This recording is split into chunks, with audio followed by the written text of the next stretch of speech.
So, thank you everyone for tuning in to yet another episode in which I talk about issues related to public transportation. Except, today we're not talking about public transportation, we're talking about the main competition to public transportation, which is the car. I've been asked about things about the history of automobility in the United States, the American support for cars and American car culture. Which if you see, if you're watching this on YouTube, you're seeing these things in chat, and you can guess that maybe this was about it. So I kind of want to talk about the history of this and some analogs that we're seeing in some developing countries today, with how kind of the same social groups that so strongly supported building more roads and making sure that funding stayed within the system of roads, how they have analogs in various developing countries, and these analogs or these interest groups keep these countries, I shouldn't say keep these countries addicted to automobiles, or countries with maybe 50 cars per 1,000 people, but keep these countries with very weak public transit systems. The example that I was giving was a comparison between China, which I think has pretty healthy mass transit in its largest city, maybe not in large cities, maybe not in its smaller ones, and Southeast Asian countries that are comparably wealthy to China, like Thailand or Indonesia. They generally have much weaker rail network and much higher use of cars. But this is really a matter of the history of this in the United States. So cars are invented in the late 19th century, so let's say in 1900 there's already an internal combustion engine. It is competing with different kinds of self-propelled vehicles, automobiles that are not powered by the internal combustion engines. The main competitions are the steam engine and the electric motor. So I think Thomas Edison was the one who said that the electric car would probably predominate, and that would require a network of charging stations across the entire country. But of course, that did not come to be. The early electric cars had range problems, like much worse range problems than, let's say, today's down market electric cars. I think the first gas station in the world opened in New York in 1901, and that was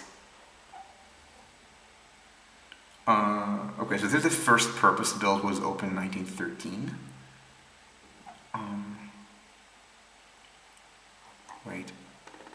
First gas station in the world or in America? Okay, so the first gas station was in Germany. In America, 1905. Oh, purpose-built. Okay, because New York. So what happened in New York in 1905? Anyway, we're talking 1900s. Now, very few Americans have cars in this era.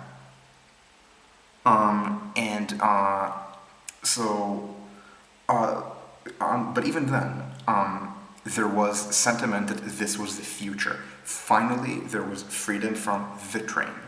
The sentiment was the strongest in California. Southern Pacific was portrayed as an octopus in contemporary newspapers. Yeah, exactly. Exactly. So in the U.S., they needed networks of filling stations. The one advantage that the internal combustion engine had was that I believe that even then it had much more range than the electric cars. So you only need so it was kind of easier to start small and scale up. But all of this requires building up a network, and the most important element of the network was roads, not necessarily was motorable roads. if you're building a road in 1892 or whatever, you're not thinking about cars. Again, the internal combustion engine has been invented already, but it's not even a niche product. In 1900, I believe there was, I think it was maybe, I think 1900 or 1901 was when there was one car per 1,000 people in the United States. And a key, no, I don't want it in 1900. Cars per capita. There is a US.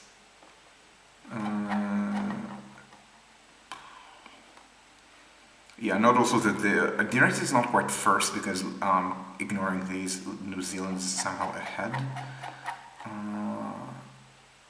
Where's the American history of this? Because I have seen this in US history. Let's see if I try 1900. Oh, great. Okay. US vehicles per 1,000 people. Yeah. So, this is how long it takes. So 1908, the Model T, I believe that's when it comes out. And there's this rapid rise in car ownership. But the roads are not fit for cars. Nobody builds them for cars. There were a lot of people who liked the idea of some kind of automobility, where auto means self-propelled. Exactly. So there was the Good Roads movement, a movement that initially was not even purely for cars. There were people who were who believed that that was for bikes, maybe even for horses. I don't remember. But the AAA evolved out of the League of American Wheelers. So in the United States, early bike advocacy turned into car advocacy. There was at no point was there any. So people talk a lot about return, like with the V2 tradition, about certain things about trains, and it was not. And we're going to talk about the streetcars in a bit. It was a lot of it was not quite true of trains, but with bikes it was never the case. With bikes, there was never an era in which there was some kind of bike-topia. The roads always kind of sucked. And in the United States, they just never caught on, and in Europe, they did.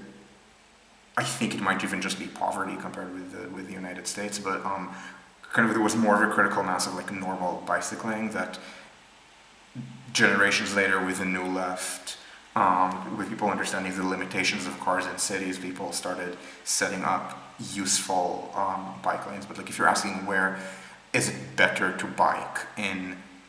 Certainly, if it's in Amsterdam today, or literally any time in 1900, pick Amsterdam today. But I think it's also true if you ask about Berlin today. Whereas, if you're asking me where is it better to take a streetcar, sometimes the answer, depending on which cities you pick, even like cities that are not, like in Texas, the answer might well be something in like 1925.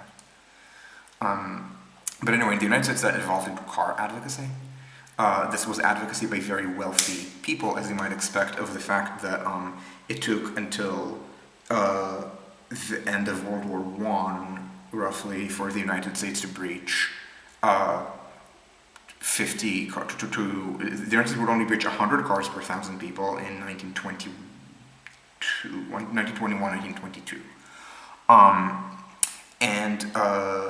So this was very much an elite pursuit. Now, 100 out of 1,000 means probably 1 in 4 households, let's say. So when I say elite, don't think about it as like 8 people who all know each other from Skull and Bones at Yale. It's like a much broader elite. And yet, it is still an elite.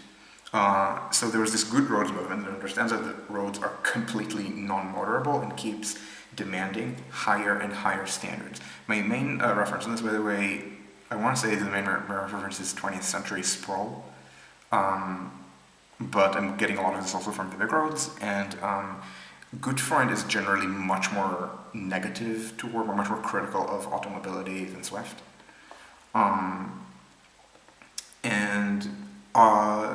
Yeah, so there are you could do multi-user roads, but that was, but what are you going to bike to? Is a big question. And so anyway, there's this Good Roads movement, and this is something that I think Goodfriend highlights much better than Swift. He talks about the issue of user fees. So the mentality in that era, in let's say the 1910s, it's something that's kind of bundled also with progressive reform. So a lot of it is initiative, and referendum. So by ballot prop in many states, do the automobile owners, like the proto-automobile lobby, it's just called auto. I didn't call it proto. It was a lobby. It was just obviously not a lobby that would be recognizable in, let's say, the 21st century, because it is because there was the early 20th century and politics worked very differently at the time. But it was still a lobby for drivers who kept complaining that the government was against them. That the government tried to take their money to give to other people. So kind of a proto-new right sentiment. So people who okay, so at the time, I don't think they would maybe have identified with conservatism. Some were, but what are even the elements of modern American conservatism? Like, and I don't think they were very present in that era. So maybe opposition to welfare, but it's, let's say 1912. What welfare? Unfortunately, a lot of it today involves some racism, but at the time, racism was. So there was the white South and its racism against black people, and like really the northernization of that is a little bit later, as understanding. It's 1920s, a lot of things coming out of, let's say, New York and its reaction against the Harlem Renaissance. That would kind of meld with WASP opposition to Jews and Catholics. But that's not quite automobile activism. To some extent, it was. In New York, there was the sentiment that through reducing urban density and using the subway was the idea in the late 19th century, and then the subway was built and did not reduce density. And then with roads, they could turn ethnic whites into proper Americans. That was, I think the opposition to hyphenated identity specifically was Teddy Roosevelt, I think, right? Was he the one who said that there's no such thing as hyphenated Americans, only Americans? But again, different from how an overlapping group of people ended up being violently opposed to any political empowerment for black people. That's different. Like, there wasn't any attempt to do any kind of assimilation. I don't think. It's much more, okay, the cops will continue shooting you until the end of time. How did countries like Japan avoid car culture? So note that I'm describing to you a certain new right mentality that I'm kind of, or proto-new right mentality that I'm specifically saying is not like other things in conservatism, even things that are new right, like hate for welfare, but rather the idea that the government is bad. This is not something that if you're a British Tory in 1910 who's aggrieved at the people's budget, that's not what you think. You think that the purpose of the state is to further the cause of the British Empire, maybe. And if you're a Republican in let's say let's say Gilded Age America, Progressive Era America, I think that the purpose of the government. Hi, Governor, where are we? I am currently in Berlin. We are discussing American automobile culture in the 1910s. So we're talking about this kind of proto-new right culture where what in America would be called upper middle class, but I call middle class, feels that the government is antagonizing it by not catering to its specific needs. And those needs were the automobile and making sure that there's infrastructure for the automobile. Now, this new right culture would later maybe do the same thing, kind of in opposition to green advocacy, because Greens are supposed to be weird. But again, at the time, I don't think it's even especially politicized I imagine most of these people voted Republican because the middle class in the 1910s, 20s in the United States was Republican. But again, not the kind of I only do this because it pisses off other people, because it pisses off the left kind of mentality. It's just fundamentally middle class people who are antagonistic with the government have power in the United States through the initiative and referendum processes and through lockbox bills that they produce. So they constantly said things like the government is stealing your money by spending all of this road money on other things. So they passed lockbox bills that prohibited any kind of money that they deemed to be user fees from being spent on anything other than the construction of roads. I believe this was only the construction, not maintenance. To this day, you will find people who talk about the need to invest more in maintenance and not just construction of new roads. This is called fix it first, something that you can see in some cases in car literature and like car magazines about the poor state of roads, potholes, and so on. But it's something that is often believed by people who just don't like there being more roads or bigger roads. And at the time, when they talked about the poor state of roads, they didn't mean potholes, they meant the roads were not paved. Or the roads were paved at only a very narrow strip, so cars could not pass. So the standards kept increasing. So for example, the initial standards for road pavement were that the roads need to be 24 feet, and that over time increased to 36. 24 feet, that's 7-ish meters, maybe 7.2 and a bit. 2 cars can pass. But without shoulders, it's maybe not the most comfortable. So I'm kind of highlighting the bottom-up elements of it, but while also pointing out that these were elites. So it's not. So when you think bottom-up, don't think unions. Don't think poor people demanding poverty relief. Certainly don't think anything civil rights. Think people who are probably top 10, 20% of the income distribution, who either have cars or look forward to the near future when they can get one. This is not some people who are temporarily embarrassed millionaires. Again, look at this graphic. I mean, if you, so if you're top 10% and you don't have a car at this point, you have a car at this point, that's fine. And so it's the same way that people who have small children who are not yet in school still care about education, and when they talk about education, they will have people will give them the authority of parents, so again, it's a very bottom-up process in which the government does help. Yep, exactly. Oh yeah, with the yeah, no, exactly. It's stuff like especially the Cross Bronx Expressway. Now, the so anyway, in the 20s, this becomes a mass middle class.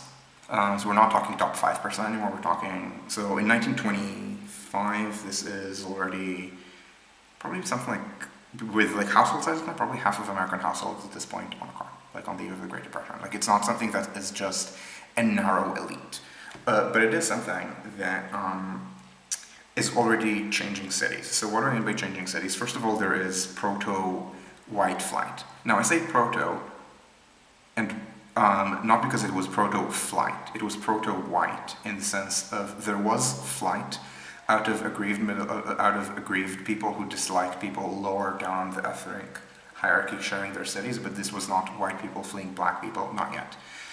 This would happen in gusto in the 50s, 60s, 70s. In the 20s, 30s, 10s even to an extent, this is people who are so racist they think Jews are not sufficiently good to share space with. In fact, the history of zoning in the United States is to some extent that as well. So usually it's held that the Equitable Building, the one in New York, the one in Lower Manhattan that, I don't know if I'll be able to find it, that rises straight from the street to the point of people worried about it darkening the street. Yeah, it's this one. Like you see how this rises vertically with no setbacks. So people worried that there would not be enough air, and there would not be enough light in air. That's the traditional history of why zoning was adopted, and it is false. Now these regulations were adopted as part of zoning, and this is why later buildings after the 1910s were built like this. So the Empire State Building, you see, doesn't rise vertically. There are setbacks. Like it's kind of a ziggurat. Or the Chrysler Building, same thing. Why can I not find the Chrysler Building? Here. Or buildings that do rise vertically often have a plaza in front of them.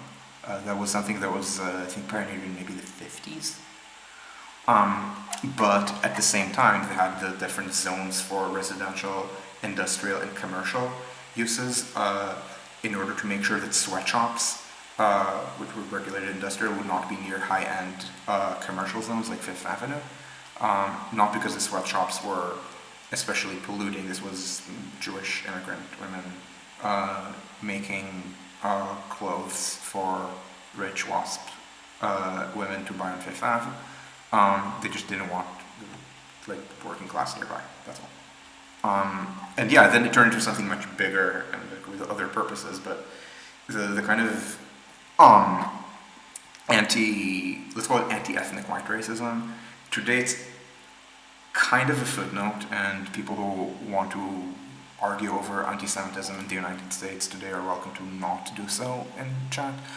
But at the time it was much more significant, like at the level of policy.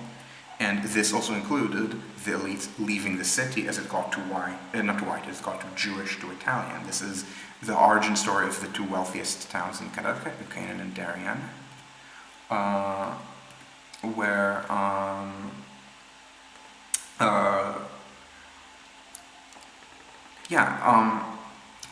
so the reason Darien and New Canaan are the wealthiest towns in Connecticut is this is even before cars. This is commuter rail. So the New Haven line gets electrified to Stamford, I think 1906 or 1907, then to New Canaan and New Haven in 1915, and the system to this day is local trains go up to Stamford, express trains go non-stop from Grand Central to Stamford and then make stops. That early flight avoided cities. If you look at an income map, not of New York. In New York you see the center is rather wealthy, and it's true of other big central cities in the United States, in Boston. I think LA is the big exception, but even there you are seeing a much smaller but growing rich core. But in the suburbs it's kind of flipped. So this, for example, is the wealthiest suburban tranche of New York for the most part. There's also the North Shore of Long Island, but I think this is a bigger contiguous swath of wealthy people. The main cities are not that wealthy. Some of them are not wealthy. I don't think Portchester is. Some are wealthy, but less wealthy than the others, like Stamford. So Stamford, so if you look at the highest incomes there, Stamford is pretty wealthy, but the highest incomes are around Stamford. The highest being where you get easy express trains to your Manhattan jobs, to your white-collar Manhattan jobs from here and here. Darien was a sundown town. Darien somehow manages to be even more racially exclusive than the other wealthy Connecticut suburbs in this area. People in the rest of Connecticut say Darien rhymes with Aryan. This is how exclusive it is. The other white fighters don't have solidarity with them. So that's kind of the history of this in the 1910s, 20s, 30s. Now, I don't want to portray it as a purely bottom-up process. It was not. There was a big bottom-up element to it with the lockbox bills, lockbox bills that did not exist in Europe, where that kind of direct democracy didn't happen. Switzerland has its referendums, but they work ideologically very differently. I mean, not entirely, evidently. Switzerland does have a ban on mosques with minarets, courtesy of a referendum. But usually they don't handle government spending at that level. If they do it, it's yes or no to a project. So the idea is, so the kind of, let's call it the Swiss referendum ideology. And again, let's not talk about how it impacts racism. Just Switzerland is a very racist country, and the minaret ban reflects how racist it is. But on levels of budgeting, the kind of governing ideology is that people are sovereign. The people make the biggest decisions, the highest level decisions. So if the decision is so decisions could be: do we have a minimum wage? Do we have a like what kind of welfare system do we have? I think Switzerland had a UBI referendum, and the UBI, the unrestricted basic income referendum, and it failed. Yeah. Or things about the relationship of Switzerland with other countries. Or yes or no to big projects. They need to go to referendum to pass big capital spending items. But it's very much sovereignty, so sovereignty means you macromanage, you don't micromanage. And often American referendum governance has been much more micromanaging, with a lot of referendums that say things like you are obligated to spend this % of your budget on that priority. Prop 13 is not the worst when it comes to micromanagement. Prop 13 sucks. Prop 13 is like the most like new right thing where the government is not even allowed to tax without supermajorities. I mean, it gets to the point that the popular majority required to raise taxes in California, because it's 2/3, that's larger than the popular majority that you need to change the American Constitution as intended, because you need 2/3 in both houses, which in practice you will get a lot less than 2/3 of the vote, just with how I don't know what to call it, maybe partisanship. Like obviously, I mean, if the constitutional minimum you want to pass says that people in 13 states are all to be shot, you will not be able to pass because it requires ratification by 38 states, and so 13 states can block. But in practice, if it's some kind of liberal priority, then you can rely on, let's say, Rhode Island, a very small state, to vote yes, or probably Delaware, or Hawaii. So in practice, to pass something that is likely to be of any kind of controversy, you need a majority of a lot less than 2/3 to get constitutional amendment. And if you're playing sufficient constitutional hardball, you need a simple majority, probably. Like a solid simple majority, not 50.1%, because then you'll always have the one annoying senator with opinions, but 52, 53%. Like, the majority required to restrict other people's civil rights in the United States is so much smaller than the majority required to raise taxes in these environments, like Prop 13. Yeah, Prop 13 says that blocks it has a bunch of things. So property taxes are capped at rates that are both absolute relative, so an absolute rate based on your property value. I think you're not allowed to go over maybe 1%. It also has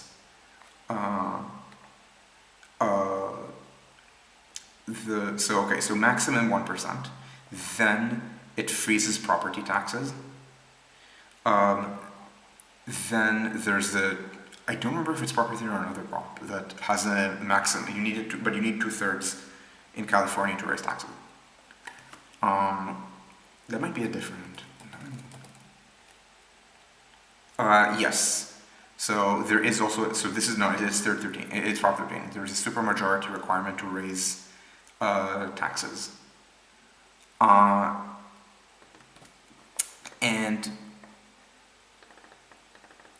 yeah, I mean, there are, I mean, partially repealed, but also partially extended. For example, you can inherit the rate, I believe, from parents. I don't remember from if it's perpetual or only one generation, but you can inherit the low rate at this point. I'm forgetting the prop number, but it's from the 90s maybe. So again, so Prop 13 is a bottom-up process. Obviously, you can't defeat the government bottom-up. Someone has to support you. In this case, it would be conservative elements, or maybe didn't think that the government should be shut down, but have a vision of the government in which it doesn't levy high taxes and or handcuffing the government to prevent their opponents from being able to raise taxes. And with cars, it wasn't that, again, it wasn't partisan. Like, there wasn't this belief that the other party might win, and so we need to handcuff the government to prevent them from winning. It was, we need to kind of handcuff the government because we, the people, are oppositional to the government. It wasn't that partisan. But it was supported by government elements that wanted to build roads. The government at the time was building roads. It was planned. It was planned carefully, but it could also be planned not terribly centrally. So this is the character where the character of Thomas MacDonald matters. So who's Thomas MacDonald? And this is where I'm going to turn out that I never remember how to spell his name.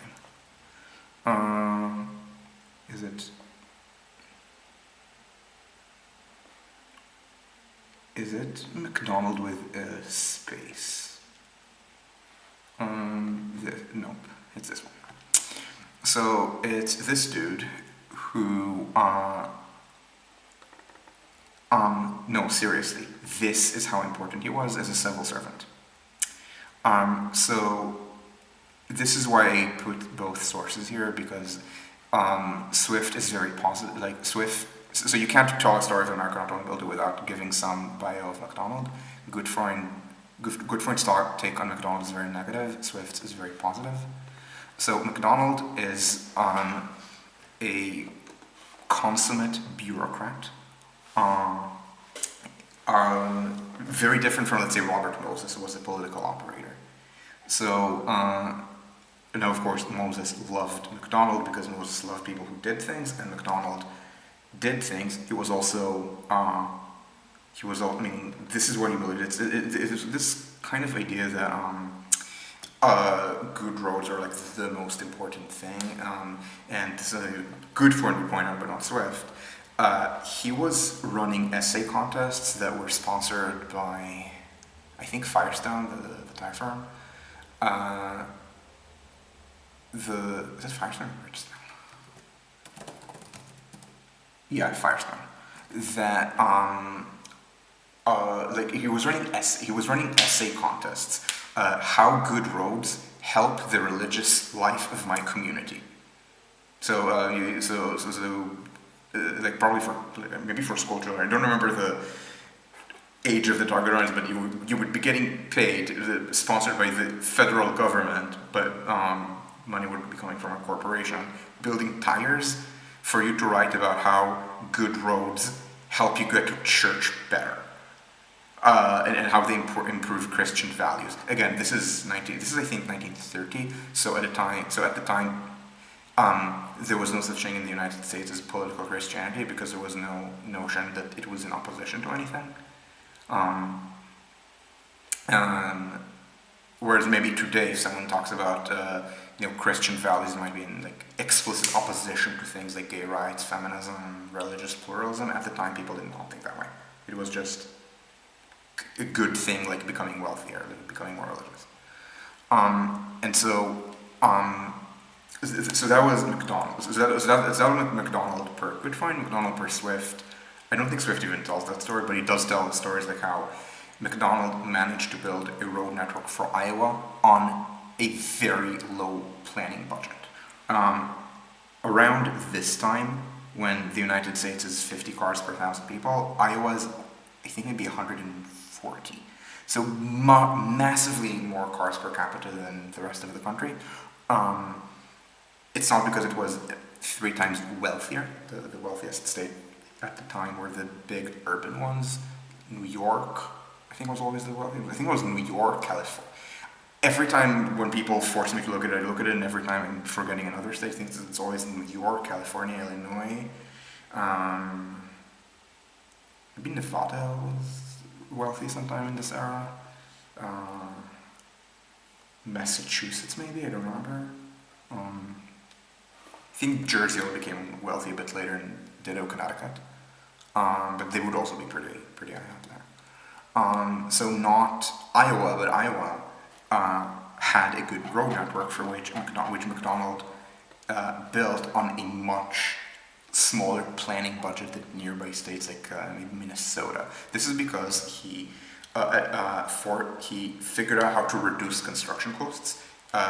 There were cartels of contractors, and they divided the state between them. He said, no, you have to compete. So it's a very progressive era mentality of good governance through competition, things that affect government procurement to this day. Today, a lot of these have a negative effect because they're essentially trying to solve the problems of the 1890s, 1900s, 1910s, and those of the 1990s, 2000s, 2010s. So maybe lowest bid competitive rules make it difficult, not legally impossible, I must add, but difficult to instead pick the highest, the most technically meritorious bid. I will say that California has these rules as well. Lowest responsible bid, it is called. And within these rules, it is legal to have technical scoring. In California, they do technical scoring, they just don't do enough of it. It's 30% of the weight, and the good construction cost practices for public transportation start from 50 and go up to 70 or even 80. But if it's constitutional based on California law to do 30%, it's also constitutional to do 70%. That's not like that's not the sort of thing that a judge would strike down. Oh wow, yeah, I can see that. And yeah, so through solving the construction cost problems of the 1910s in Iowa. He was viewed as a rising star, and then he was tapped to be the National Road Czar in a year that I never remember, but Wikipedia will tell us was between 1919 and 1953. He resigned, there's a Hebrew expression for this, which is hitputar, which means resigned because otherwise, he either resigned to avoid being fired because that would be shameful, or was fired when it was really a resignation in order to trigger a layoff compensation. It depends on it depends on layoff rules in the country, but it's the same thing. So he resigned, but that's because Eisenhower pushed him out. Why he pushed him out? Because over 34 years of building exclusively roads, he was remember, this man is a bureaucrat. This man is a technocrat. This man believes in merit. He decides what merit is because he's been tapped for greatness. Politicians are not going to tell him what to do. He made sure that Congress would pass laws that would essentially delegate all funding allocation to the BPR, aka the FHWA. So right now the BPR is called the Federal Highway Administration, but at the time it's called BPR. Like literally, I checked BPR, it redirects. This was done to reduce politicization. Now, did it reduce politicization? Well, the more negative source tells us that no. It tells us that when the interstates were being planned, it was in the 1930s. By this point, there is this network of U.S. highways. They've been widened. A lot of them are 4-lane, not 2-lane. I mean, the Dakotas, they're 2 lanes, but in the parts where people live in significant numbers, they're 4 lanes. And there are traffic jams. So the money keeps going in for the construction only. money keeps coming in for the construction of new roads. Again, not maintenance that's funded elsewhere. People are getting wealthier. There is a dip in the depression, as we can see, but the depression does not last forever. And the thing is, even at this point, people were asking about streetcars. So here's what happened to the streetcars. The streetcars did not have dedicated lanes. So the streetcars got into slower and slower traffic the more cars there were on the road. The streetcars, however, also delayed the cars, so the car drivers disliked them. And again, here's where the more negative source, Goodfind, points something out. So he gives a general history, and then he looks at the impact of cars on three places. A large city, for which he picked Denver, a small city, for which he picked Middlebury, Vermont, and a new town, like a suburban, and a new industrial suburb, Smyrna, Tennessee, where one of the new automobile plants is, I think, Volkswagen. It was built in the South because the South was more reliably anti-union and also lower nominal wage. But specifically anti-union to the point that they screened workers for not having any affiliation with the UAW. I want to say that the plant maybe has literally just been unionized or something. Like UAW, Tennessee. Wait, no, okay, Nissan. Okay, first of all, not Volkswagen, but Nissan. Okay. Okay, so they are going to hold a union election this year. This is after decades. I'm sorry, this is VW, it's Nissan. This is after decades of this, and right now it's a very good time for industrial union organizing in the United States. A lot of maybe trad unionized plants maybe are not doing the best, but new union expansion is a thing. And not just in manufacturing, also a lot of the successes have been in services. Often services that are not very low income, things like I think maybe journalists. So services that are what I would call intermediate professionals. And yeah, so now you're talking about Japanese issues, and I do want to connect this for a moment. Oh, yeah, that's what I remember. Yeah, Chattanooga is VW. Anyway, Goodford does not talk about Chattanooga. He talks about Smyrna. Chattanooga is a pre-existing city. Maybe there was a Civil War battle there. Smyrna is a creature of post-war suburban sprawl and job sprawl.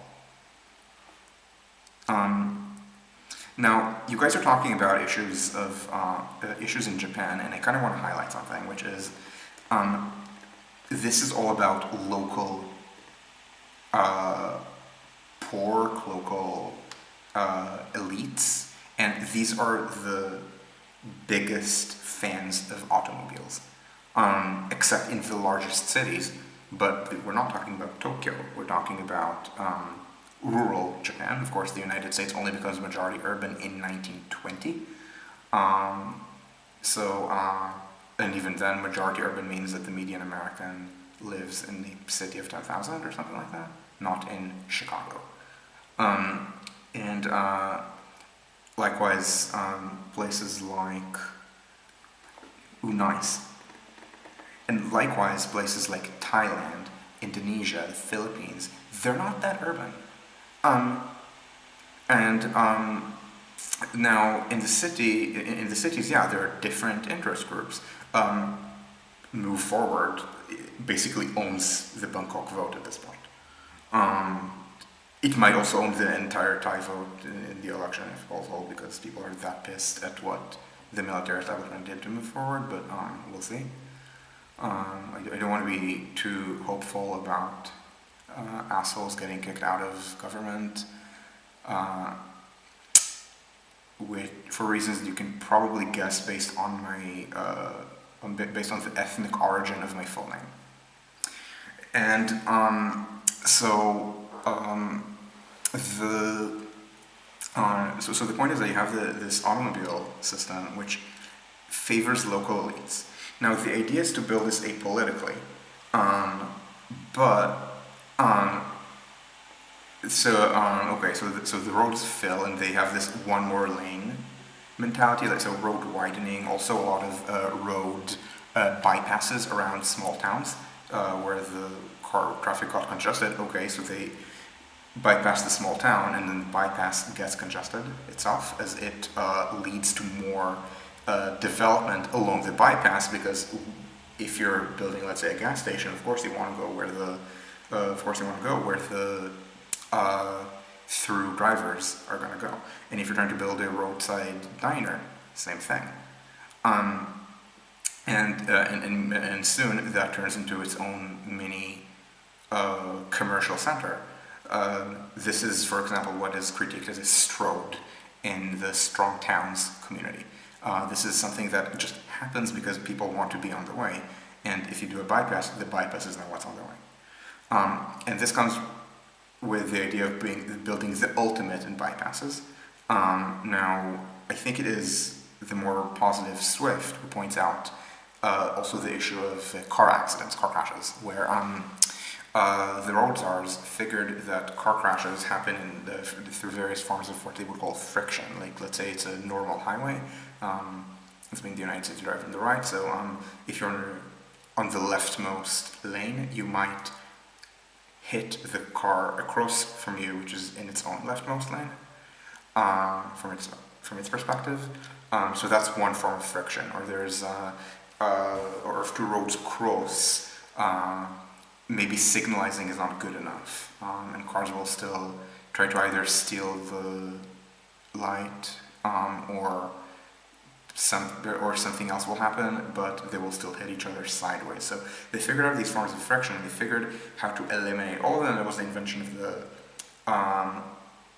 the freeway.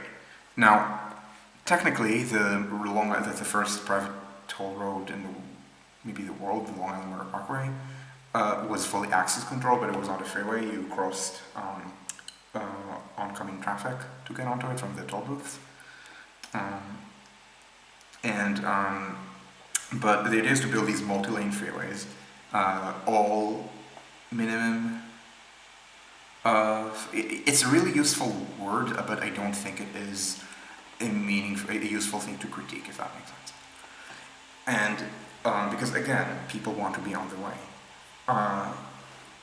and the upshot of all of this is so the road czars invent the idea of the freeway, and they start trying to figure out how to build more of that. Now, at this point, this is the 1930s, there already are things that are freeway standard. Maybe they're not modern interstate standards, but if I were to ask you to think about the standards of a freeway, they would pass things like the New York parkways built by Moses. So again, unlike McDonald was a technocrat. Moses maybe loved a technocrat who did things, but Moses was a political operator. He hated planners. He had this line, "I'm not a planner, I'm a doer." In fact, and this is where I'm going to have to talk about egalitarianism in politics again, because by this point, it's like the late 30s, the United States is finally kind of recovering from the Depression. There are these plans for a nationwide interstate network. I don't think it's called the interstate yet, but the idea is to build grade separated roads that would reduce car accidents, that would provide higher speeds, they would provide more capacity, and counter the idea that there should not be any politicization. Good friend tells us that there were supposed to be 4 interstates in Vermont. Now, Google Earth is not very good at coloring this because these roads are not full interstates, lol. But the idea was to build what is now I-91, then to build this road as a full freeway, and then 2 east-wests. And that got cut to 2, so this was kept, this was kept. This one, what is US 7, was supposed to be a full freeway, but it was dropped from the plan, and I think maybe Bennington to Brattleboro or something like that. or maybe Rutland to Lebanon. I'm not sure, but one of these was supposed to be a full freeway, and it was not. And there were reasons not to do it, such as not that many people live in Vermont, but it mattered that Vermont voted 4 times. I won't say 4 times against FDR, but maybe it was a little earlier, so maybe it was only twice against FDR. Doesn't matter. This was politicized. This was absolutely politicized. Maybe at the partisan level rather than the petty level of whoever gets the most goods, but this was politicized. And so last year's Oscar winner, Oppenheimer, is not about this trend specifically, but is parallel to that trend, where Oppenheimer was a technocrat, right? Oppenheimer was a scientist who was widely viewed among his colleagues as brilliant. Now, my understanding is that his achievements in science were less than those of others, like let's say Feynman. But he was a very well-celebrated scientist even before the Manhattan Project, and then, of course, after the Manhattan Project, he was the face of the success of big science in the United States. But he had political opinions. Now, political opinions that were within his purview. So I don't mean that I'm a New Deal Democrat line. Or I don't mean his support for the Spanish Republicans. I mean, he opposed the hydrogen bomb. And essentially, Louis Strauss had him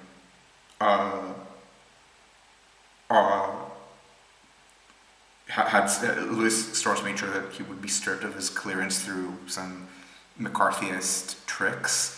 Except I think he also made sure not to involve McCarthy because he figured McCarthy was so unhinged that his accusations would make Oppenheimer look more sympathetic. So essentially, what was supposed to be the world of Oppenheimer, the actual the scientist, was really the world of Louis Strauss, the political operator, the Republican political appointee who called himself Admiral Strauss. The man was not a career military man. He was in the reserves, so he did things involving. So he did some back office jobs in World War II that I imagine were important. He got an admiral rank. Probably not full admiral, but he had a flag rank out of them. But he portrayed himself as much more of a military man, for example, than he really was. And so it's kind of that world, the world of political appointees. Now, MacDonald, after World War II, starts getting skeptical of the whole enterprise. So first of all, there's this report that I never remember if it is called Free Roads and Toll Roads or Toll Roads and Free Roads. So let's check which one came first. Toll roads and free roads Toll roads come first. So what is this report? This report is from 1939, when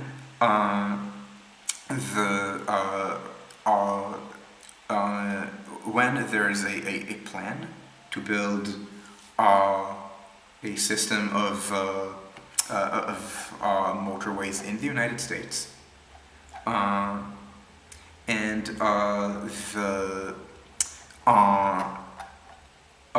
there is the question of whether they're going to be tolled or not. So the conclusion of the report, so this comes from studies by, I think maybe even MacDonald himself, that show that there is no way a national motorway network pays for itself through tolls. At the time, the idea is you pay for full expressways through tolls, things like the Pennsylvania Turnpike, which I don't remember if it was open at the time. It was open in 1940, but Pennsylvania Turnpike opened.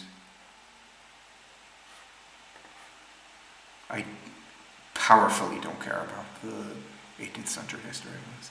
Okay, so this was something that was designed in the 30s, so this was already under construction when the report was being written. And then, okay, so it was in construction starting 38. opened 1940, and there was like the German autobahns, it would not have a speed limit.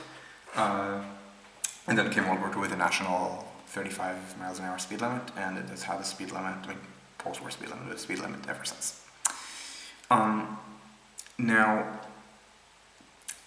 So the idea is they figure out that they can't pay for these roads through tolls, but they're under political pressure to have a positive result rather than a negative one, which is sorry, can't. So they say, okay, so instead of trying to build it out of tolls, where the only thing that would possibly succeed is northeast, like Boston to Washington, let's build a national network of toll-free roads. That's where it comes from. It's political pressure to be positive. So the pressure by the politicians and the experts is always to be more positive.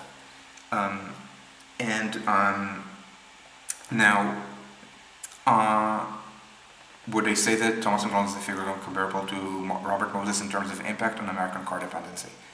No, because they're profoundly different. Again, Moses is a political operator, and McDonald is a technocrat. A technocrat who, after the 40s, maybe in the late 40s, after the war in the early 50s, started questioning what roads were doing to public transit, because he long believed that the pride of America, the railroads, would not be impacted by the roads. And then when it became impossible to ignore that it did in fact weaken the railways after World War II, he said maybe there should be balanced investment between cars and trains, so he was pushed out by Eisenhower in '53. And now we're getting to the impact on trains. The streetcars in the United States had problems. Populist politicians didn't like them. Aren't a bunch of modern highway systems self-sustaining on tollways? Yes. They're much smaller in scope than the interstates. Could the interstates have been built on tolls? Yes, but not all of them. They could have built, and they could have, they did. You could go through most of America on tollways, because there was the New York Thruway, you could have the Pennsylvania Turnpike, the New Jersey Turnpike. I think there were systems in Michigan, Ohio, Indiana. I think Chicago to St. Louis, maybe. No, I think maybe there was a gap in Missouri, and then there was a line in there was a full motorway in Kansas. So you could go you could drive from New York to Dallas before the interstates, largely on freeways, and I believe they were almost all tolled. So when I say freeway, I don't mean in the sense of toll free, I mean in the sense of free of at grade conflicts of any kind. And so anyway, the point with public transit is that the streetcars, first of all, were vulnerable to extraction because it's hard to move a streetcar. If you have a factory and the mayor wants you to send kickbacks, you move the factory to a different city. Now, can you do it if in the United States president tells you to send kickbacks? No, you can't, but the United States government is one where the president generally can't tell you to do that. Trump is trying to govern this way, but his ability to actually, but there's enough state penetration in the United States at the federal level for Trump to be able to do so. So Trump can maybe find one factory and say he made a deal, but it's going to be at very small scale. So yes, you could build modern freeways and tollways. In fact, the United States did, but it would be a much smaller system and probably would not be contiguous throughout the country. I don't think you could connect this blob with California on self-sustaining full freeways. Canada never did so. Canada has a history that is in many ways parallel to that of the United States, but it never had the level of federal involvement, and as a result, the Trans-Canada is not a full freeway. There is no all-freeway route from Vancouver to Toronto, which is fine, because if you're a passenger going between these two places, you fly. If you need to ship goods, you do them by rail. Yes, you can drive, but and truckers do it, automobile drivers do it, but it's on the subsegments. And it's not that important for all of that traffic to be fulfilled. But these early freeways and even the even those two-laners wreck the branch lines. By the 1930s, so maybe McDonald ignores it in 1930, in 1931, 32, but it doesn't by 1950. The branch lines on the mainline rail system stop being profitable.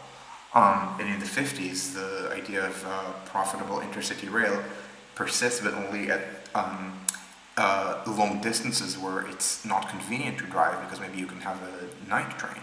And these were the premium overnighters that managed to survive the car, and even those pre-interstate motorways did not survive the jet age. These were premium trains. These were trains that were designed, things like the old Pullman trains. So trains designed for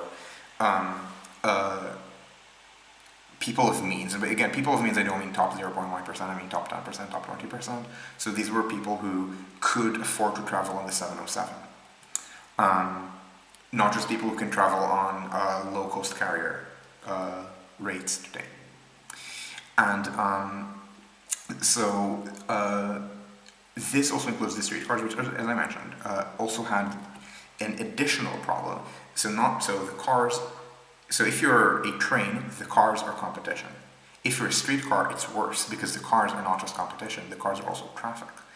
And because you can move a factory, but you can't move a streetcar, the streetcars were very vulnerable to populist extraction. So in New York, for example, the paper I recommend is called "The Bus is Young and Honest" by Zachary Schrag, who wrote a history of how how New York City wrecked its streetcar network. For which there is a primary villain. The villain being Mayor Hylan. Same mayor also built the I and D subway lines, the A, B, C, D, E, F, G, to compete with and drive out of business the private subway operators, in which task they succeeded. This is the origin of New York's very high construction costs. The I&D added a little bit of transportation, but its main goal was to destroy the older subway network and force its sale at a low price to the city.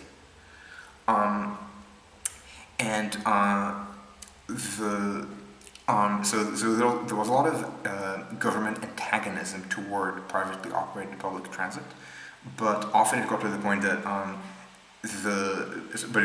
that the mode war and the hostility to the operators merged. The dismantling of LaGuardia continued this. It's not something that was done entirely or even mostly during Hyland's term. It's something that Hyland set up. Dismantling the L's were always unpopular. The L's were unpopular from day one. There were already lawsuits about them in the 1890s. So this was local populace, and in Denver, the streetcars were made to pay for the cars. So the rule was that if a streetcar ran on a one-way street, it had to pay 25% of its maintenance costs. If it ran two-way, 50%. This was set in maybe the early 20s, and this is what happens to car traffic in the United States in the 20s. And of course, Denver grows as a city, which includes horizontal growth. Denver annexes more territory, more neighborhoods are being built, but also city center gets more crowded. And as a result, the streetcars can't really make any money. In LA, people were asking me before in chat about LA. The situation in LA was that the streetcars, in their entire existence, the red car, made money 3 years. It was not its purpose to make money. This was a private operation. This is not, when I'm saying its purpose was not to make money, I don't mean in the sense that it's not the purpose of the New York City subway to make money because it is a public because it is a public agency. I know it in the sense that it is not the purpose of public schools to make money because they're a public service. I don't mean in that sense. I meant it in the sense that it was a private operation, not even some kind of philanthropy. A private operation designed to permit the company to sell land. It was a certain kind of TOD, but, and this is a really important but, if you do public sector transit-oriented development,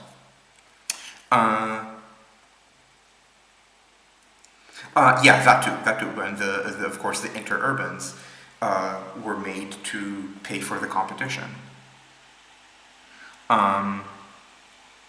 So they had to pave the roads that competed with them. This was also not purely an American thing. In Germany, the Reichsbahn, the most innovative railway in the world at the time, was required to pay for the construction of its competition, the Autobahn, by the Nazis, because the Reichsbahn is a large state-owned concern that could build infrastructure, could also build other things. It's not even that silly to have this kind of bundling in the way that in Milan, for example, you bundle the construction of metros,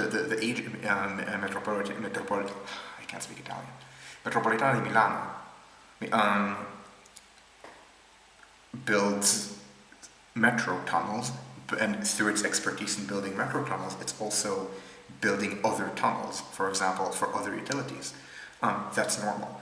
But making the train pay for the cars has a certain perverse effect. And of course, so we know the Nazis mostly through the war and the war crimes. So we know the Nazis through the Holocaust. We know the Nazis through conquering almost all of Europe and setting up a situation in which the remainder of Europe plus the United States would conquer them back and occupy the country and divide it. That's the right way to remember the Nazis. But Nazism, like Italian fascism, was, in addition to like the nationalism, the militarism, the genocide, it was also a new right kind of system. So not a new right in the Reaganite sense of constantly reducing the government's involvement, though inequality did rise under the Nazis at a faster rate than ever in recorded German history, in recorded German economic history. But in the sense of buying off, so first of all, the fascism was the middle class movement. If you were working class, you probably didn't vote fascist, you probably voted for socialists or even communists. So it was a middle class movement, and mostly out of the city movement. The cities voted for the Nazis at much lower rates than the general population. And it was a consumerist movement. So they were talking a lot about decadence and the importance of the military as opposed to decadent bourgeois values, but they were buying off middle class support in the way that modern autocracies often do, which is through consumer goods. So this is something where we're seeing the praxis of mid-20th century fascism, the practice of modern day autocracies, even ones that are not at all fascist. So China has certain parallels with fascism, but China's kind of weird, I think, in that it is a high inequality country, but its language of repression has more to do with communism than with fascism, in the sense that essentially it learned how to repress from the Soviet Union.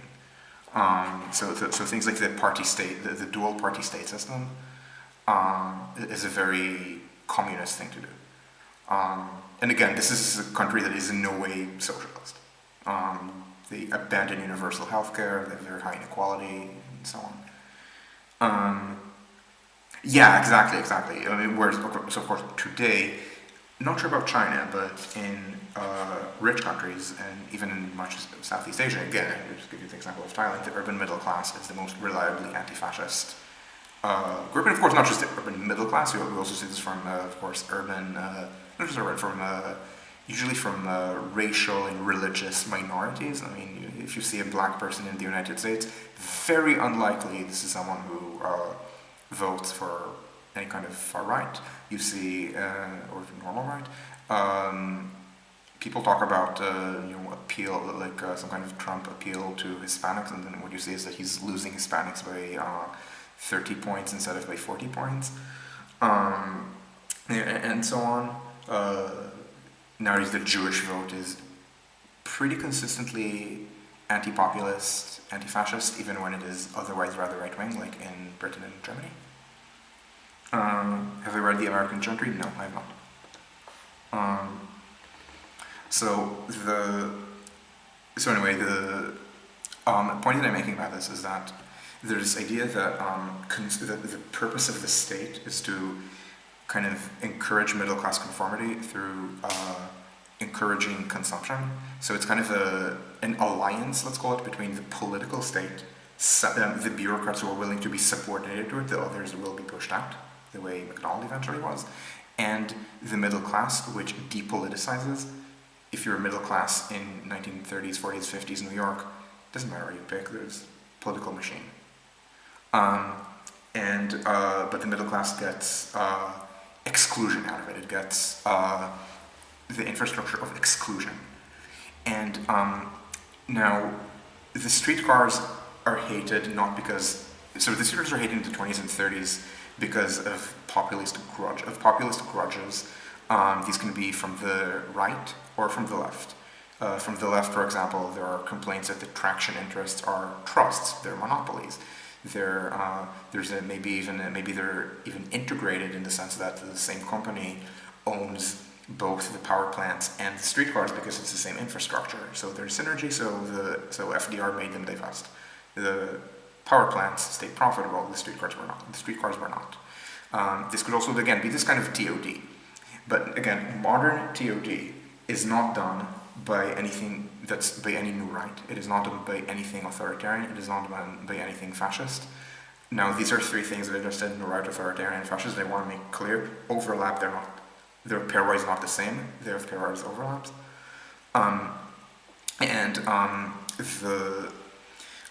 So instead, TOD is based out of a social mission to support public transit. The idea is, again, it does not need to be profitable, or maybe it does, but not as a way of generating value for the shareholder, but just maybe as a way of breaking even to reduce government subsidies. But it's not intended as a profit center, it's intended to be sustainable. Then the idea is that it is a service for these mid-rise, these dense urban communities that are being built, unlocked by it. Mass transit causes gentrification in Tokyo, lol. And so the upshot of what I'm saying is that with modern TOD, once the lines have been built, once the housing has been built, there's more need for the public transit because you want that TOD to remain in business. Because maybe you think that, okay, I can be an asshole and cut the trains, but then people will not want to, want to live in these areas, and then this area will be associated with poverty and with failure, and people will not want more of it, and we don't want that for our social goals. Hell, if you're doing it from pure private profit goals, but you're doing rentals, you still want the trains to exist. But if you're selling, you stop caring as soon as the land is sold.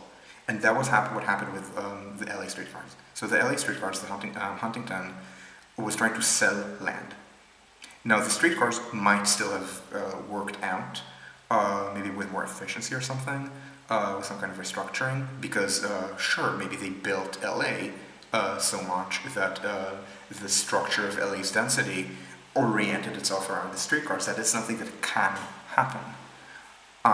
This is what is happening in Tokyo. In Tokyo, the trains have synergies with the development. The trains are not a loss leader. In the United States, they were a loss leader.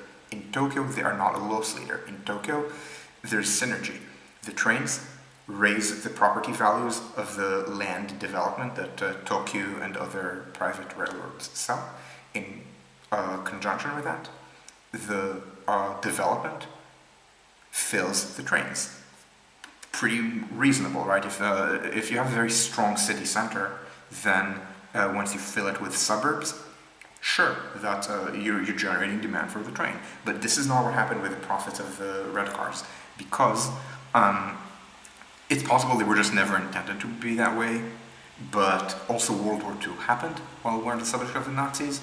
And what happened in World War II was the United States was several things relevant to American and also Canadian transportation. First of all, there was massive suppression of consumption, because every drop of oil that can go to the troops goes to the troops.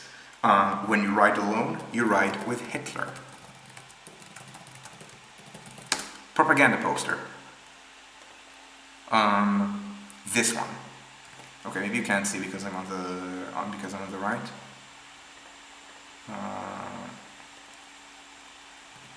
Yeah, when you ride alone, you ride with Hitler. That was the mentality in World War II. There was, in America, fuel rationing, and so this meant there was unprecedentedly high ridership on public transportation. Second thing, while there was also this massive rise in public transportation ridership, there was massive deferred maintenance, because if you were good at maintaining a streetcar, you go to Britain and help maintain the vehicles that are about to invade Normandy, and so there was under maintenance in the U.S. as well as Canada. In Toronto, there were even signs reminding people that this is war and they should be aware that this is why the streetcars are getting more rickety over time due to very intense use. They were not going to manufacture new streetcars just for wartime usage. You would just squeeze. And they were also very crowded. So very high ridership, high ridership and high crowding, poor maintenance. In the United States, and I imagine also Canada, there was also the sudden westernization of manufacturing, because traditionally manufacturing was the manufacturing belt, which is roughly the Boston to Milwaukee to St. Louis to Baltimore quadrilateral, with some outposts like Minneapolis, Kansas City.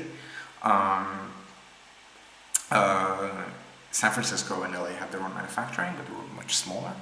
And suddenly in World War II, there's so much military spending in California, the Pacific Northwest. Again, a lot of it is just California. Also massive growth in Texas through the construction of military bases.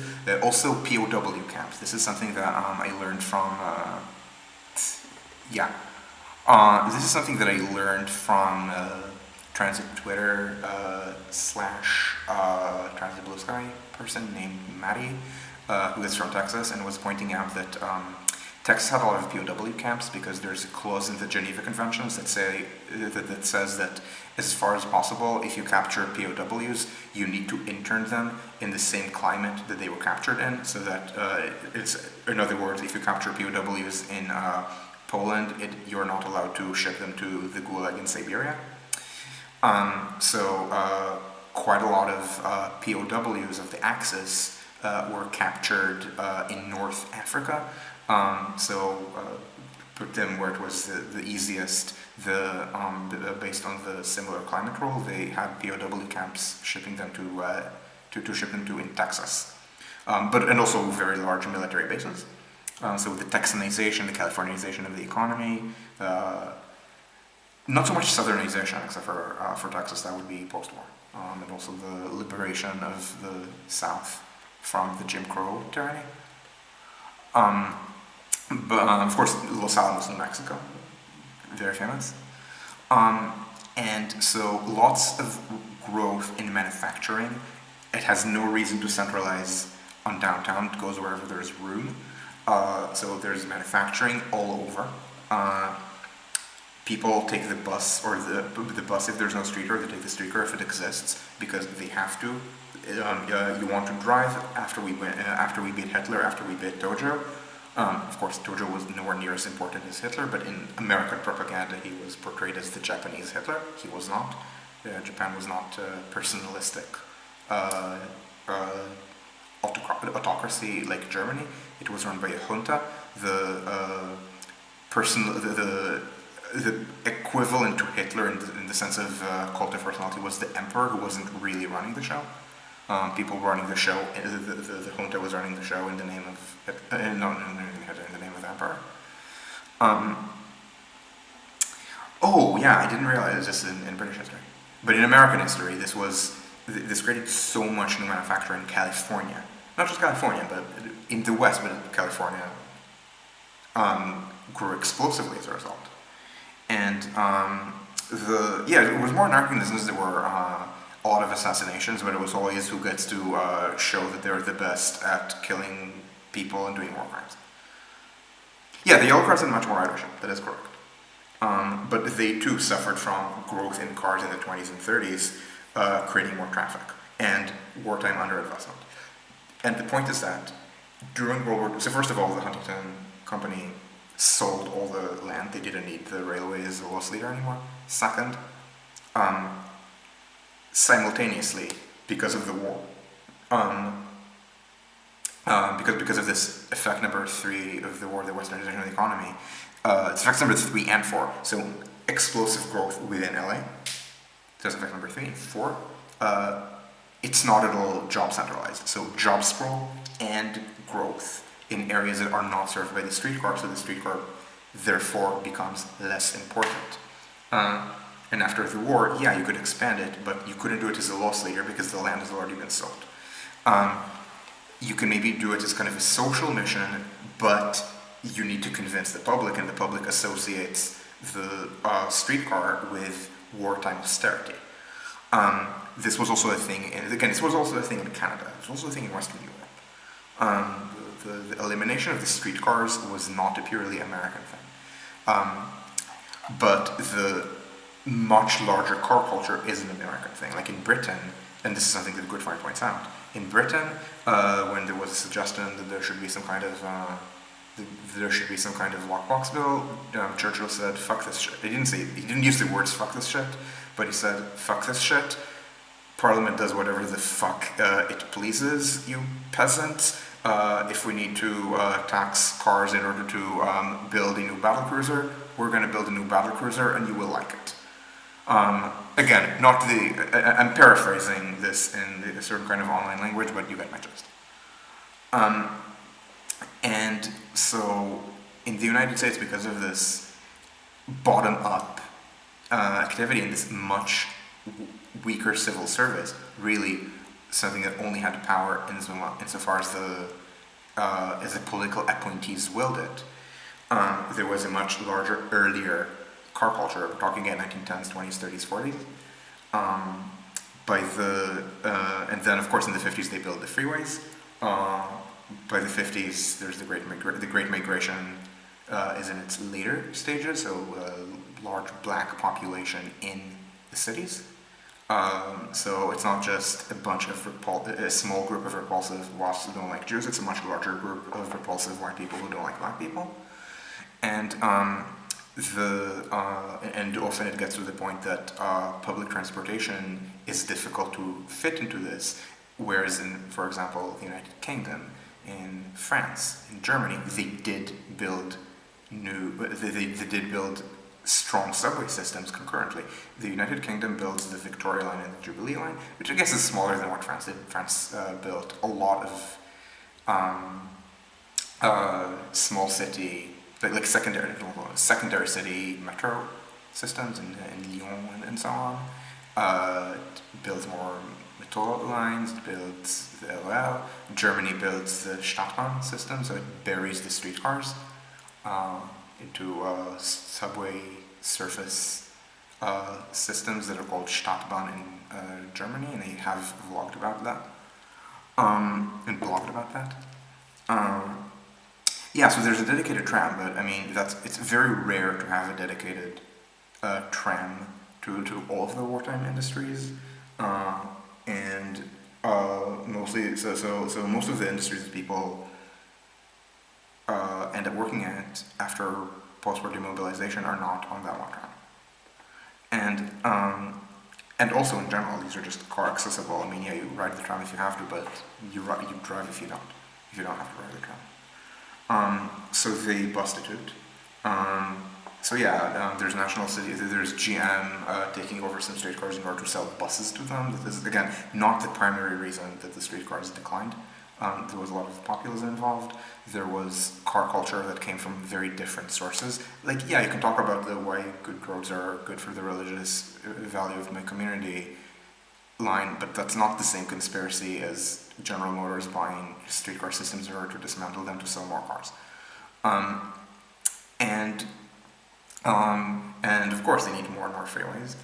These are then justified based on political grounds like the military, like the idea that you need to evacuate the cities if there is a nuclear war, which is kind of silly. If you want to evacuate the cities if there's a nuclear war, you would do this by train, because trains have much higher crush capacity. If you're trying to evacuate the cities, if you have an hour to evacuate the cities if there's nuclear war, fuck this shit. You want to cram as much human mass as possible on the trains. So rather than have people strap in all of their belongings into the trunk, they don't have to do that shit. Just run to the subway system, go away.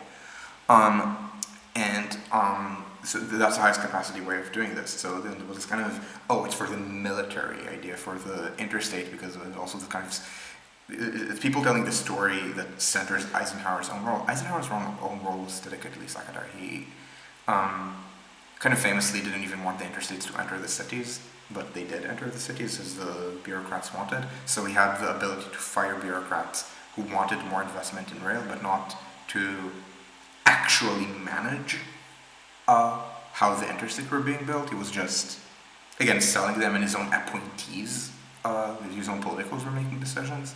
But they were again selling it as this is part of, they were selling it as this is part of Eisenhower's own history of being part of a mission after World War I about roads. Yeah, I like that both of them are woke. Maybe woke and bespoke works better. And then the broke would be Slavarossi or something.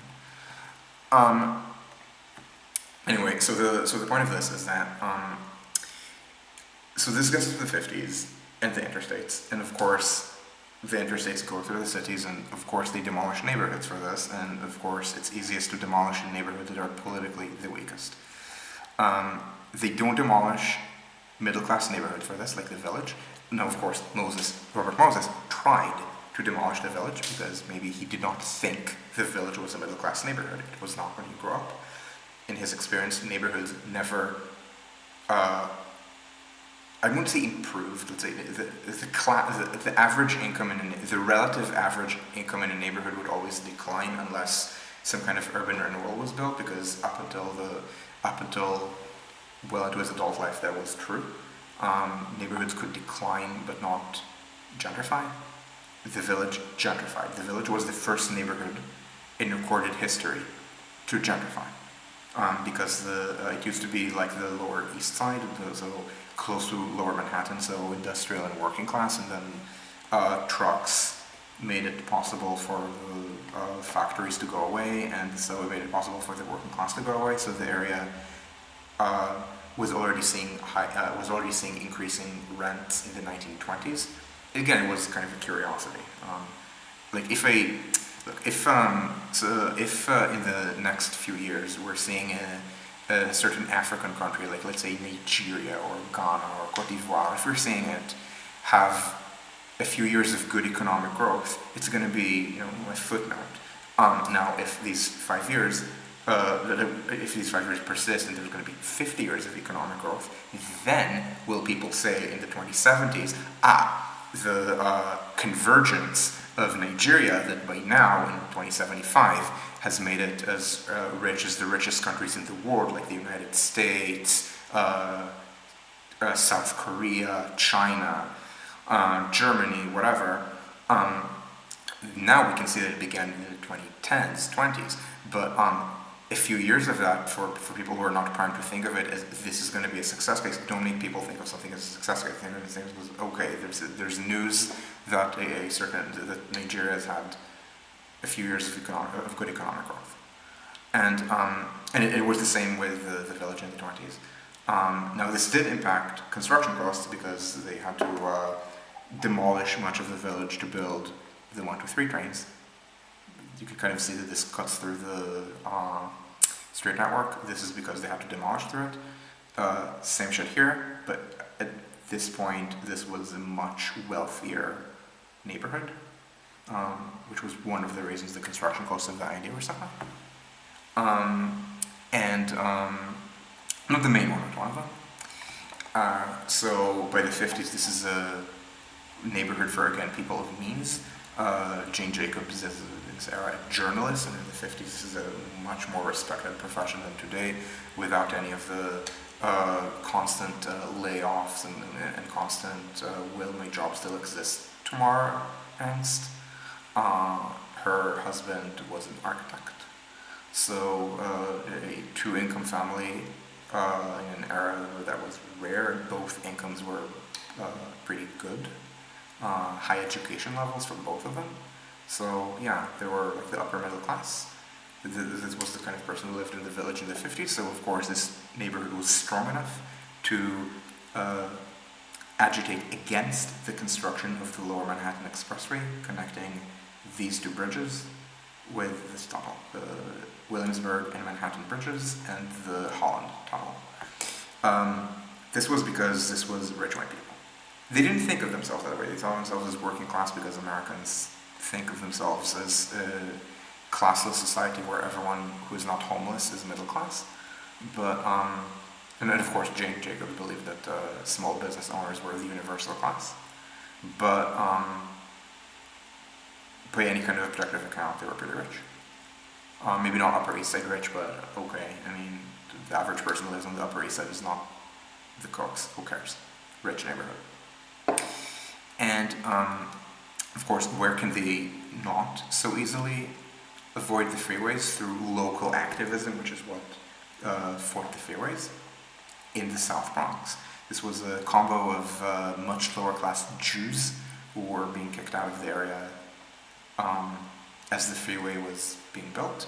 And of course, black people, some pre-existed, some moved in because that was the only place that they could afford, given how much poverty, how much discrimination the black community faced in the 1960s and 70s. I mean, to an extent it faces that today, but let's maybe not compare how much racial discrimination there is in the US today, which there is a lot, with how much it was in, let's say, 1962. Like, pretty big difference. Or let's compare, because one America is much less racist than the previous one, despite the best attempts of certain people to turn the clock back. And so, so this is how this kind of car culture comes into place, and so it always kind of, and even the resistance to car culture, something that centers, the urban middle class people who had previously, when they were the only ones on the road, advocated for it the most. This was not. American racial inequality is not bad by European standards. It's pretty average. Average differences in incomes are larger in the United States because of higher base inequality, but racial discrimination in the United States is not by Western European standards unusual in either direction. But yeah, economic inequality in the United States is atypical. Exactly. You're thinking class, you're British. But in the United States, that's not the norm of how people think. I'm maybe thinking in terms of class and talking about the kind of middle classness of the early pro-road activism and then of the new right, but also of the new left, of neighborhood scale activism that resists cars. And people say, well, the village could do it, why can't we? But really, it's like saying, okay, the rich people fled the city to Darien and to Darien and New Canaan, and the merely middle class fled the city to Greenwich, to Norwalk, to Fairfield, to so much of Long Island. And then there's the mentality of why can't we? Well, by the time you're getting to the bottom 50%, if you're trying to flee the city, you're not fleeing it to anywhere within an even semi-reasonable commute distance, and that's where you're getting. I mean, you're not quite getting super commuting, because I mean you are getting some super commuting, but usually people who super commute, like people who do an hour and a half each way to city center, they're actually people who have city center jobs, they're pretty rich. But you do get people who end up just leaving the region entirely. And that's not usually a very high class group. Like people who move, I'm not sure about New York to Georgia, but I know New York to Florida is rotary, so it's kind of weird, but California to Arizona, California to Nevada are both lower than average income moves. As of the 2000s, that's when I checked. So this is before working for home. It's not. So that's not a group of people who are telecommuting. It's a group of people who are like finding that like the job, the wage premium in LA is not worth it, or if they're laid off in LA and they can't find, they move here or here. That is a thing. Yeah, so that's the history of American automobility. This is very much first 2/3 of the 20th century. It's been kind of an ebullient since, like there hasn't been, like people keep widening freeways, but at the time there was a plan, now it's not a plan. At the time it's the kind of very local pork that was supposed to not happen. Again, they're bureaucrats, but they're bureaucrats based on the civil service ideas of the 1910s and 20s that are designed to resist the kind of politicization of the 1910s and 20s, the kind of spoils type system that they replaced. They're not designed to deal with 21st century politicization. They're not designed to deal with 21st century kinds of, let's say, monopolization or oligopolization of what's it called, of contractors. For example, an American road construction costs have exploded in the last maybe 10 years. I mean, I talk about transit costs being very high, and that's not necessarily a recent explosion. Like, they're rising these days, but America was. I'm not going to say America was never great. America was last great in like 1920 or so, when it comes to being able to build subways on a reasonable budget. At least in New York. I think maybe San Francisco took longer to stop being able to build. In DC, same thing. But with roads, I mean, the costs were high in general, but there's been a very sharp explosion in the last few years, like I think 5 to 10 years. That's the story. You can already see that I did not turn on the light when I started streaming, so you can kind of see how the lighting has changed dramatically in the last in the last hour and a half. Are there questions before we break?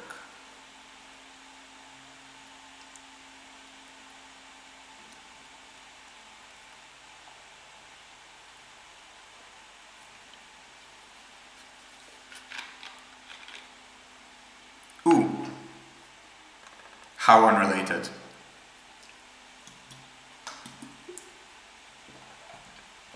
Okay. Anyway, post the question, and if other people have questions, I'll answer theirs first. How about we do that?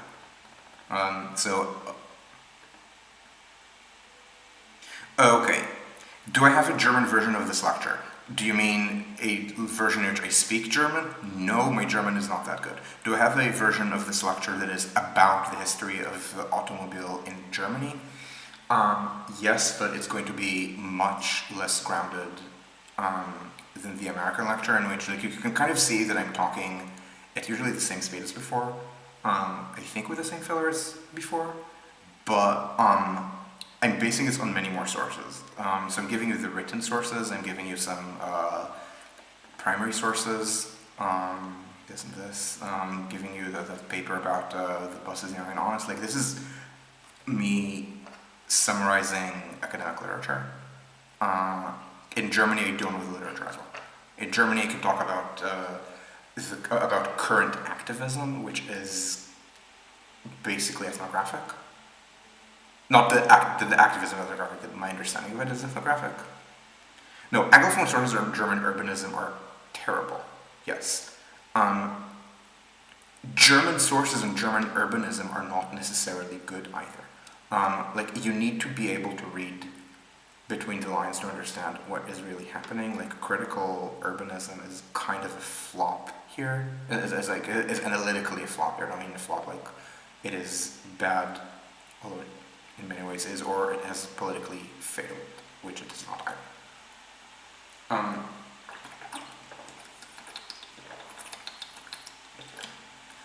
but no, in Germany, the situation is dramatically different. Germany has always had much more respect for the bureaucrats, to the point that a rather standard way of repressing socialism before World War I, when technically Germany had universal male vote, so the working class could vote. They just had, they just like America in 1920, when they didn't redistrict because the cities are now a majority of the country. It's bad.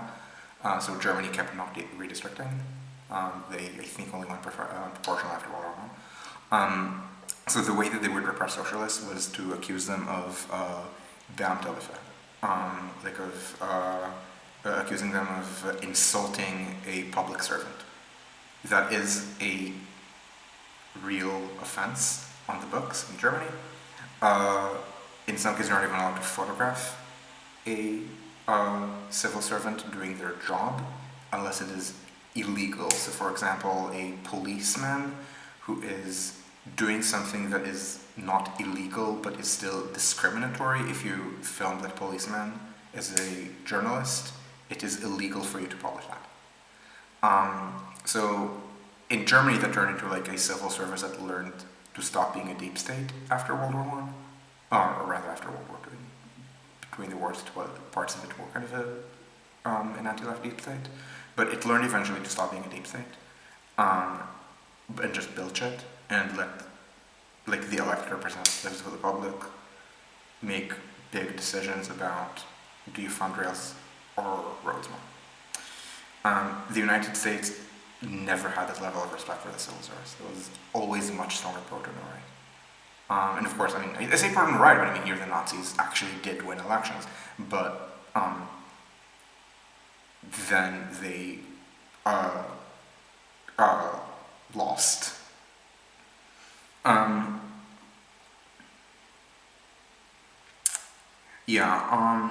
So Hikoki, you're asking about the best rail country in Japan and Switzerland. Model country in the middle in terms of scale. What do you mean in terms of scale?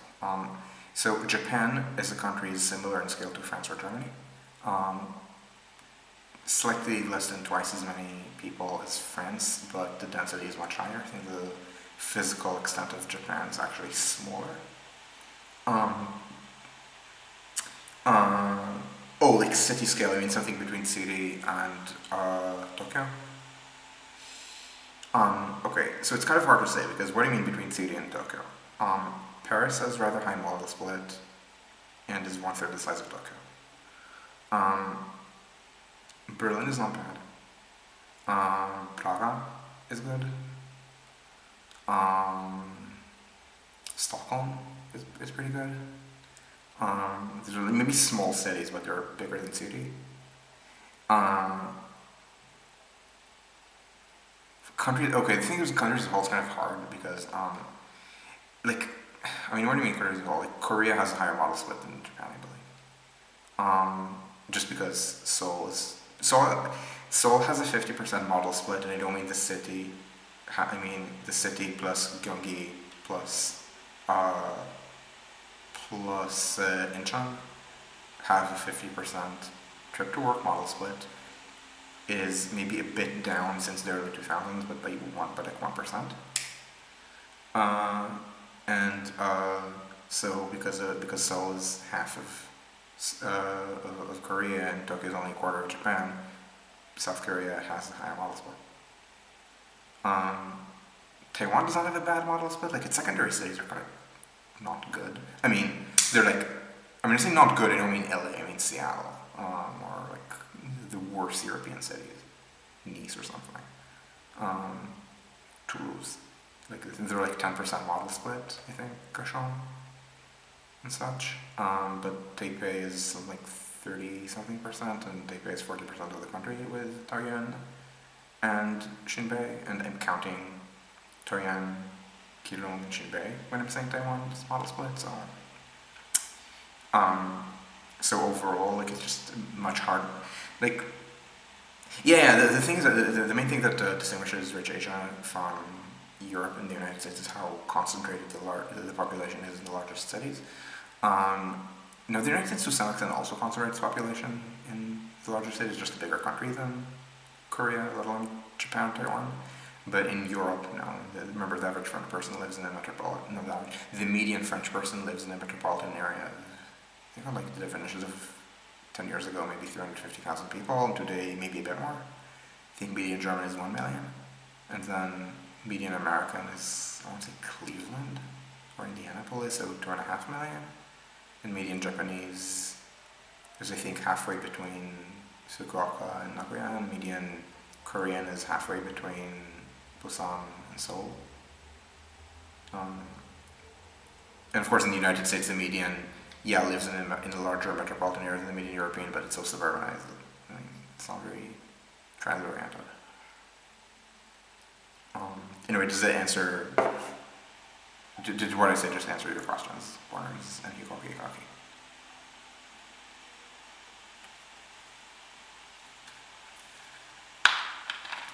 Awesome. Are there any other questions?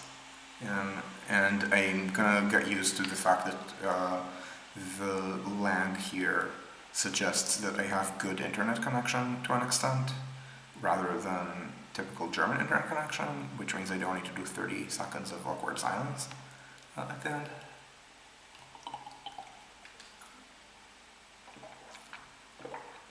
Oh, you do have a question. Shoot.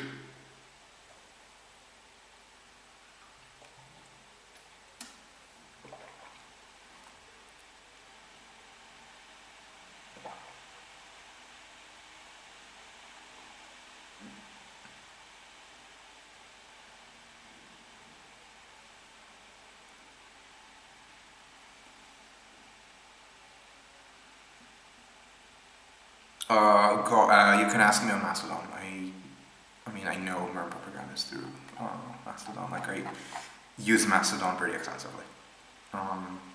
Or Discord. If you need access to my Discord, I don't know if you're on my Discord. If you're not, then or email them. That's because Borners emails them because Borners is still on Twitter and has not moved to Blue Sky or Fetty. Move to Blue Sky.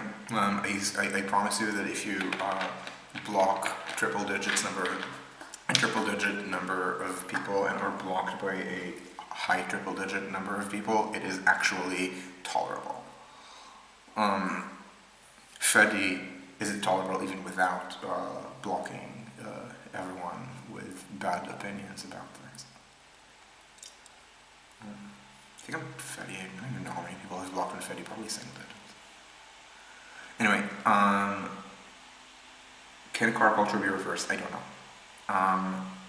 So there are examples of places that kind of should have been car culture becoming different, and I have an early video on that, which is transit for growing cities. I was talking a lot about Calgary and lessons from Calgary in the United States. In Calgary, they use their growth. So in Calgary, the number of cars is much higher than it was in, let's say, the 1970s. But the model split might actually be lower. I mean, I'm not sure where it was in the 70s when there might still have been ridership out of poverty, but the ridership, but the model split in Calgary in the 2010s was substantially higher for public transit, was lower for cars, than in the 1990s or the 80s. Because they made a growth plan around light rail. So this is when you do this kind of, I don't want to call it TOD because Calgary is low density, but they have a strong city center, so commercial TOD. When you have a TOD plan, and again, it needs to be a social TOD plan, by which I don't mean social housing, but just an understanding that transit is a social service. Yeah, you probably don't want to lose too much money on it, but you do want to run it for ridership rather than for profit, if that makes sense. So even if you're not running a free system, even if you're running a break-even system like Bricorn or Berlin or London, you do You're not trying to, let's say, restrict ridership to jack up prices. You're not going to do any of that. And you think of it as an urban service, same as a school or something, then that works with the TOD growth plan. This is something you can do in a growing city. And again, I have a video that I have a separate video about what to do in the exact opposite in mature, stagnant cities where maybe there's a little bit of a return with a V to tradition. In, let's say, Cleveland with its large number of old rail lines that could be reactivated in certain circumstances. So it is possible, but you're not going to turn LA easily into a Tokyo. But again, you can think about it. Calgary is a good example. Vancouver is a good example. It's a rather fast-growing city. People don't think of it as Sunbelt because Sunbelt in the United States has a certain political connotation of conservatism, to the point that people kind of kind of contrast the Sunbelt not with the Rust Belt or the Snow Belt as it was in the original sense, but with the coasts, i.e. LA and San Diego are conveniently no longer Sunbelt because they are not as MAGA. It's kind of weird to call it MAGA given how certainly the Orange County type of no right was not MAGA, it was not returned to tradition, it was I'm rich, I'm rich through my white collar office job, you too can do it, stop being poor, like that kind of mentality. And Vancouver does not have that mentality, it's politically pretty centrist. It can go left or right, whatever. It is also not sun, but it has rather rapid rapid population growth. Very Sunbelt, it's also building a lot of housing. So that's what I would prescribe in these cases, if that makes sense to me.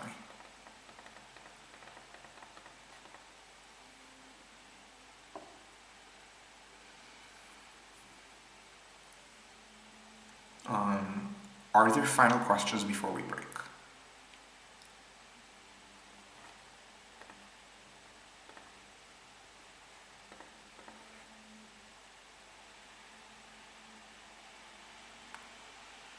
We have like 7 seconds for the awkwardness break.